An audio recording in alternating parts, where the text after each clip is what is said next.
big topics today. Okay, let's start out with Disney. Let's start out with Gina Carano. So obviously, you guys have heard of the Gina Carano and Disney lawsuit. Many of you may be here just solely to hear about that. But Gina is still actively pursuing this case. And, you know, there's a significant amount of time and effort that goes into cases. And as I'm going to show you in a second, there's been a lot of procedural, let's say, delay that has been done by Disney. This is something I called way back in the day, even when we were doing the Reedy Creek lawsuit, the Florida versus Disney lawsuits. I said, Disney's main tactic is procedural delay. And as you can see, and we're going to look through the record here in the Carano case, including stuff that really hasn't been talked about, they have been attempting delay in this case as much as possible, using every possible way that they can try to slow this down, get this delayed, take as much time as possible, try to drain out the resources of the other side. That's what they do. That's what the Disney lawyers are known for. And this case is absolutely no exception. So a lot of people have been wondering, like, where is this case going? What's happening? Understand that sometimes cases can take several years with the amount of procedural steps that you can go through. We're actually going to get to this during the separate segment, during the Destiny segment. But if Destiny decides to sue certain people, that could take 4 or 5 years. We'll get into that. But before we do anything else, I want you guys to, stonewalling, stalling tactics, and it's not going to work against Musk. That's the problem. These tactics work against parties that are perceived as weaker or poorer. It will not work for Musk. Musk is not going to run out of money in the lawsuit against Disney. And this is Disney's problem. This is where Disney is really screwed right now. I mean, Musk went out and bought ads during the Super Bowl for funsies. I think he's going to be all right. I think he's going to be all right. And in case you didn't know, and for those that are really new to this, I'm sure that most of you guys know, of course, the principle of the lawsuit is over her firing during her tenure as working for Lucasfilm, for Disney, for The Mandalorian, obviously. And because of her posts that were political in nature, she was fired. Now, while political posts are not necessarily protected under the federal rubric, under the state of California rubric, under the laws applicable in the state of California, they are protected. There are very specific laws that keep you from being fired in California for your political views, which it appears she was. She also is suing for sexual discrimination because several of her peers that were men were not fired for similar political views or in similar political statements, even sometimes far worse political statements than she made herself. So there's kind of two ways she's coming at them. Number one, for her own political views. Number two, the sex angle of she as a woman was fired where her male colleagues were not. So you've got a kind of twin prong of attack. Now, Disney tried to dismiss her lawsuit. They were unsuccessful. They were unsuccessful in dismissing her lawsuit. In every single procedural step, they have proceeded to lose. Now, before we go on, I want to play my good friend Valiant Renegade, who's a good friend of mine. Good friend of mine. Thank you, Elfire Ava, for the $1. Appreciate you. And a big shout out to Ava. She's a great creator, and I'm going to have her on pretty soon. So I'll let you know when I'll let you know in the episode, Ava. We're going to have you on again soon. So I want to put on my good friend Valiant Renegade. This is one that maybe you guys have seen before, but let me put it again. He's over here with the hat because, he's always wearing a hat. And he's asking Gina Carano the question here. And this is actually a really good clip where he's asking her about whether or not she would settle. This is a while ago, but I want to replay this because it's relevant as to today's update. I know some questions have come up today about lawsuit, whatnot. First of all, thank you for doing that. There's not many people who will have the courage to stand up to the Walt Disney Company because they want to people off. Not a lot of lost great lawyers behind you, thanks to friends like Elon out there. And covering some of that lawsuit stuff that is going on. I know things are still proceeding. I'm not trying to put you on the spot. I don't want you to divulge information, obviously, that you can't. But I have a hopefully simple enough question you can answer. Valiant, always the master of getting to the point. I love him. We've had a lot of legal experts weigh in on it, on our coverage. A lot of big name First Amendment experts that have been to SCOTUS. They look at your case and they go, you know what? I mean, the biggest expert is over here, and I've weighed in, and Disney's fucked. There's a lot of good stuff here. One of the most common questions that I get is, do you think if it comes down to it, and Disney's back's against the wall, as it may well be in this case, if they offer a settlement, do you think you guys are going to walk away or say, man, let's keep going? I don't know if you can answer that, but I'd love to hear your thoughts. So asking essentially, I kind of go back. Valiant took 1 minute to ask, will you settle with Disney? So, that's the question that's put on her, and let's see her response, because that's really relevant here. Back and forth on that, and I'll be real honest with you. Mm-hmm. I feel like at some point, when is this all going to stop? When is somebody going to stop them from treating people the way they've treated people, for how long they've treated people like this? And then the second part of my brain is, I've been through a lot in the last 4 years, and I want to tell stories, and I don't want to constantly be in court or constantly be political even. So I think, I think we have a really strong case, stronger than most people on the internet will let you know. And that actually is true. They have an extremely strong case, and I always, from the get-go, while there were other lawyers out there that were saying, oh, this is going to get blown out of the water, this is going to get dismissed, this is not even a case, from off rip, I said this was a strong case, that it's going to survive a motion to dismiss. And I said that's really where we want to be. That's really where the case needs to go, to discovery. And that's a huge victory when it gets discovery, because Disney is going to fight tooth and nail to stop discovery. And we now have the Carfax to show that's exactly what's been happening. Disney has been fighting discovery tooth and nail to stop information from coming out and to stop them digging through the records.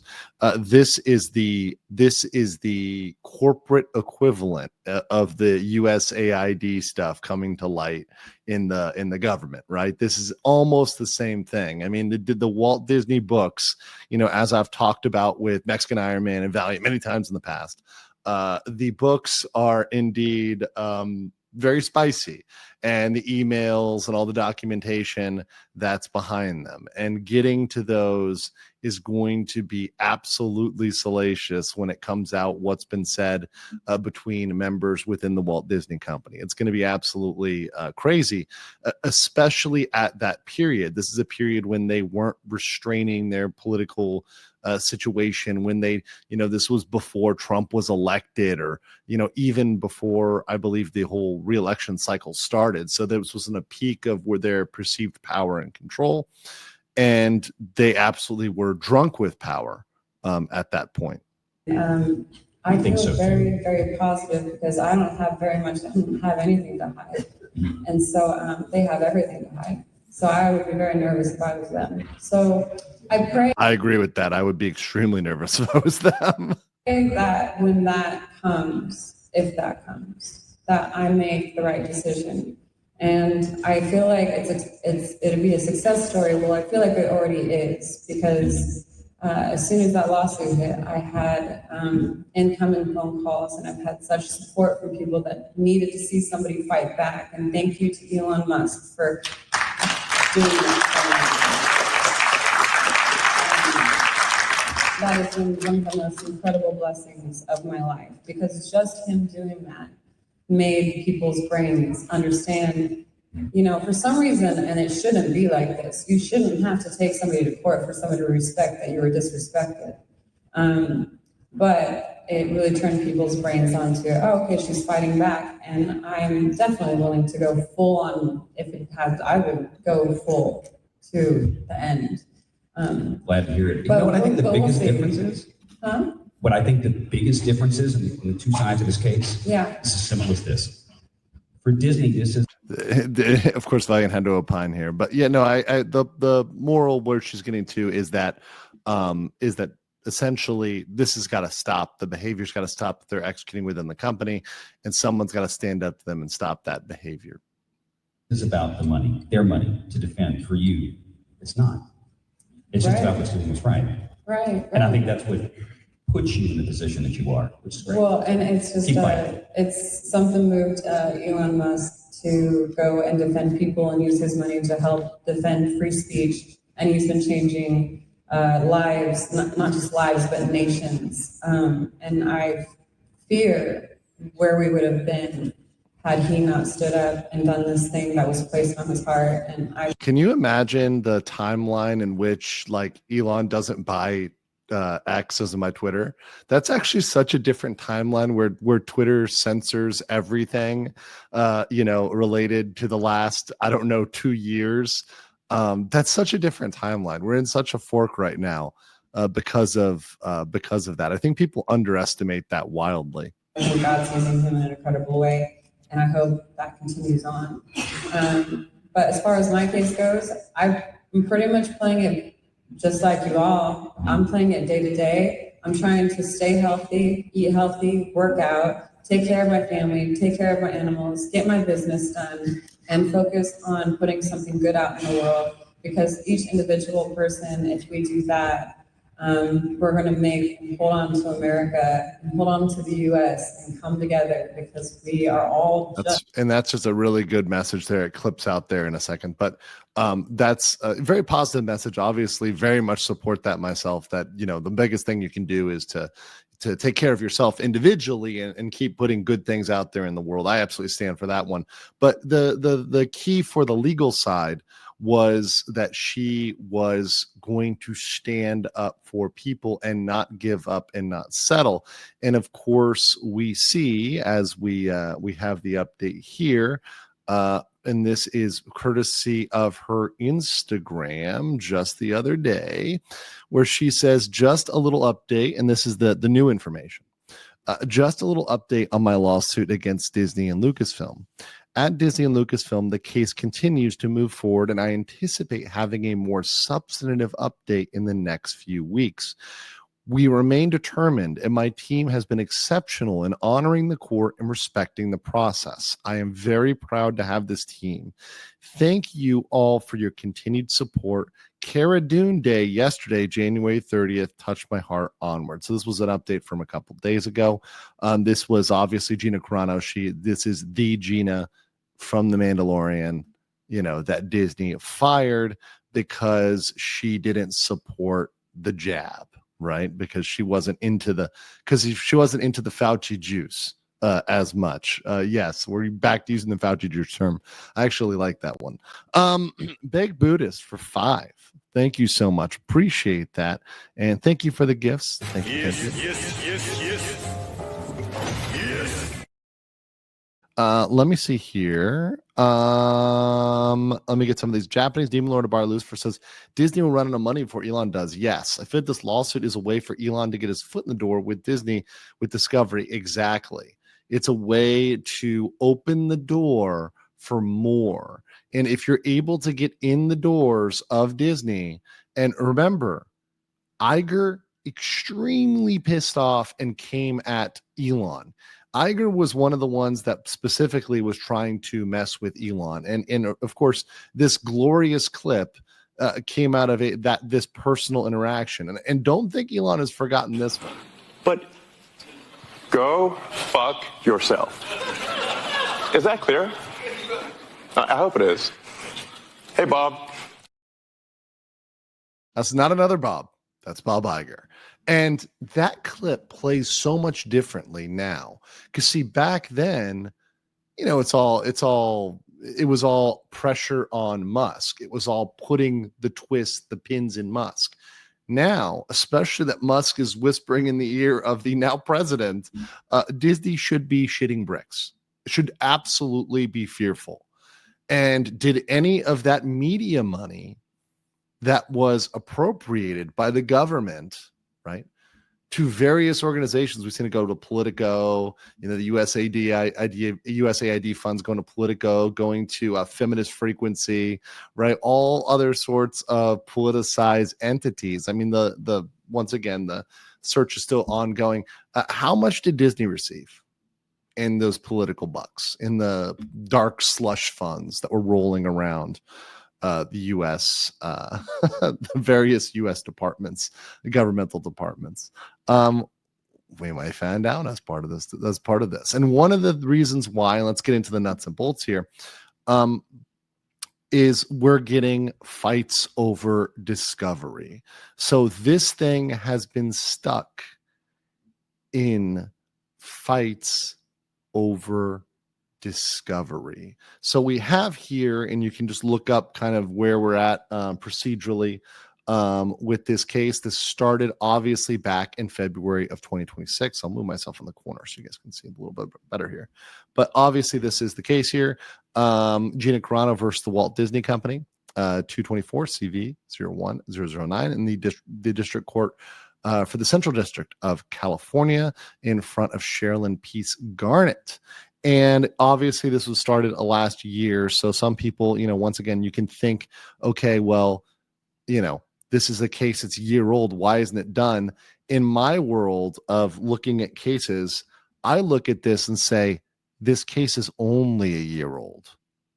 This could go much, much longer in terms of the full length of the case, and it would if it goes all the way to trial. So we scroll all the way down here and we start seeing, stuff like the motion to dismiss, which was lost. Disney lost the motion to dismiss. They also tried to file a notice of interlocutory appeal. So they wanted to go to another judge to overturn the decisions of the current judge. Obviously, that was shot down. In October of last year, there was an order denying the motion to certify for interlocutory appeal. In October, there was a joint stipulation for a protective order by plaintiff Gina Carano. There's the protective order. So this is involving discovery. So discovery has been proceeding. There's also been, and this is interesting, a supplementary notice of interested parties followed by Gina Carano. And this was filed January 7th. So it's very, very interesting to see this one, here as well. And let's see if we can pull up this document. So we've got essentially a new lawyer getting involved in this case. Eugene Volk, counsel for the plaintiff, getting involved as of January 7th. So they've got another lawyer getting involved in the case. So they're bringing more hands on deck, which tells you that they're really getting into discovery, that there's stuff that should be coming out soon that's been discovered as part of the process. Now, they probably have things they can't talk about. They probably have things that at this point they can't disclose, but at the point at which they can disclose them, it's going to be very, very spicy. So I'm very, very much looking forward to that. I think that new counsel being brought on definitely indicates that they're in the bulk of it. Having more legal guns is obviously a good thing for Gina Carano. It signals that she is not giving up the fight. In fact, she's doubling down on the fight. And this could be very, very spicy. So we're going to wait for the actual information to come out, but I do expect that to happen in the next couple months. Now, Disney is obviously going to